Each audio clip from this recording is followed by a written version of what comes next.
uma esfera de aço suspensa por um fio descreve uma trajetória circular de centro O em um plano horizontal no laboratório.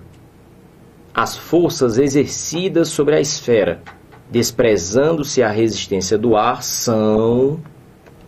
Ora, quando se fala em questões de movimento circular, a primeira coisa que normalmente tu é levado a lembrar, tem que ter uma força resultante e uma aceleração centrípetas. Se a trajetória é circular, tem um centro e tem um resultante que aponta para lá. Nesse sentido, uma questão como essa, simples, se torna uma questão extremamente perigosa numa prova, principalmente por conta das alternativas. Me escuta, mas não tira o olho da tela. O que eu já vi muita gente fazer nessa questão é dizer, primeiro tem a força peso, e a força peso é vertical para baixo. Depois que se tem fio, então tem uma tração, e a tração é a força exercida ao longo do fio. Até aí tudo bem. E agora onde vem o erro? Se tem uma trajetória circular, significa então dizer que existe uma força centrípeta. Força centrípeta. Pensando desse jeito, quando estiver sozinho para resolver a questão, a pessoa ainda tem a desagradável surpresa de encontrar a alternativa C ali, ó, que deixa você pronto para perder a questão. O que acontece que precisa ser lembrado? Cada força, ela é criada, gerada, exercida por algum agente físico. Então, sempre que você imaginar que uma força está atuando sobre o objeto, nesse caso sobre a esferazinha do pêndulo cônico, você tem que pensar quem ou o que produziu aquela força. Então, quando a gente observa a esfera, e aí então é fato que existe a força peso. A Terra atrai os objetos vertical e para baixo. Se tem o fio, então vai ter uma força de tração, exercida pelo fio. Agora me explica aí quem é que faz a força centrípeta. O que é que puxaria o objeto para o centro da trajetória? E aí eu sei o que é que vem na tua cabeça. Mas, Idelfrânio, tem que ter a força centrípeta, porque senão não faz a trajetória circular, e está dito no texto que é a trajetória circular. Primeira coisa, você precisa tomar cuidado.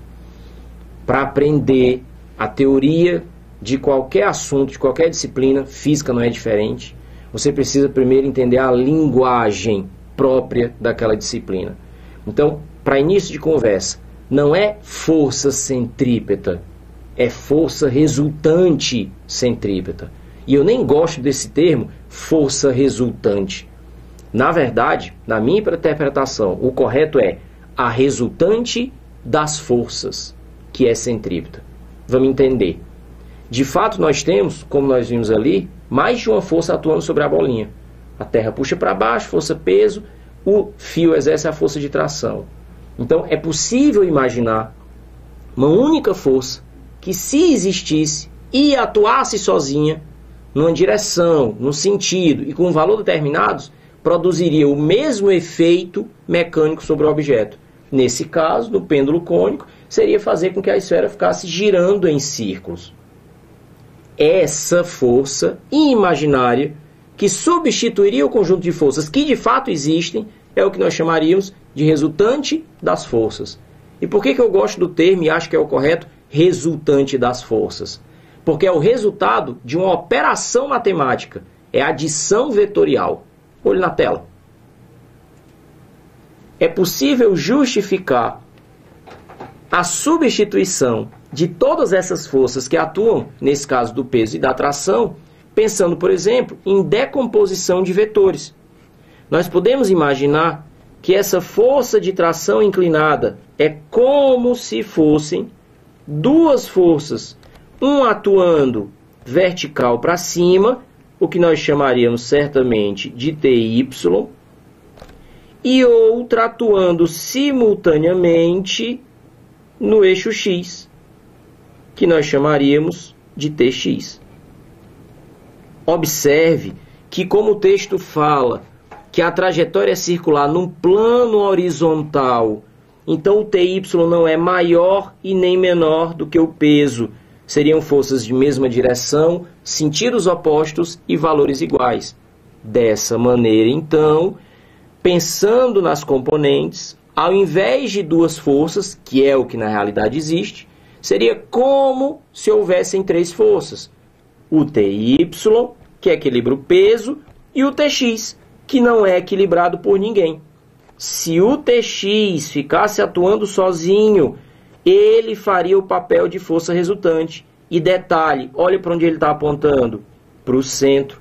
Nós diríamos então que a componente X atuaria como uma resultante das forças sobre a esfera. De fato, se só houvesse uma única força atuando sobre a esfera e fosse assim, como o TX, apontando para o centro da trajetória, a trajetória não seria outra, seria uma circunferência no plano horizontal. Mas entenda, o TX não existe. Não tem nenhum agente físico exercendo essa força horizontal apontando para o centro da trajetória. O que nós temos são a força peso e a atração, que é como se fosse uma resultante apontando para o centro. E a gente ainda pode justificar isso de uma maneira diferente. Olha na tela de novo. Da maneira como nós colocamos a força de tração e a força peso são dois vetores que estão ligados origem com origem. Lembra da regra do paralelogramo? Uma linha paralela ao peso, uma linha paralela à força de tração, formando assim um paralelogramo. E a diagonal desse paralelogramo representaria a resultante das forças atuantes sobre a esfera. Ou seja, nesse caso, uma resultante apontando para o centro, que seria a minha resultante centrípeta. Então, para essa questão, eu tenho que marcar como resposta correta a alternativa E, e fica como observação o cuidado com a alternativa C. E o que é que não se pode esquecer? Primeiro, resultante das forças não existe. A resultante é uma força imaginária que, se existisse, faria o mesmo efeito que todas as forças que atuam.